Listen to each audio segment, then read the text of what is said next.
posibleng ma-dismiss ang ethics complaint laban kay Senador Ronald Bato de la Rosa. Yan ay ayon kay Committee on Ethics and Privileges Chairperson Senator J.V. Ejercito kung agad-agad na dinggin ang reklamo dahil wala pa sa probisyon ng komite o ng mismong kapulungan ang no work, no pay na rule.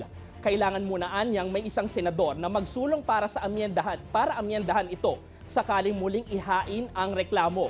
Matatandaang November 2025 pa, hindi pumapasok sa trabaho sa Senado si De La Rosa nang umugong ang umano'y arrest warrant sa kanya ng International Criminal Court na isa sa dahilan kung bakit inireklamo siya ng ilang grupo na malinaw anilang grave abuse sa taong bayan, lalo't sumusweldo pa rin siya. Kung itutuloy namin yan, the case will be dismissed. Kaya nga wala kasi sa rules namin eh.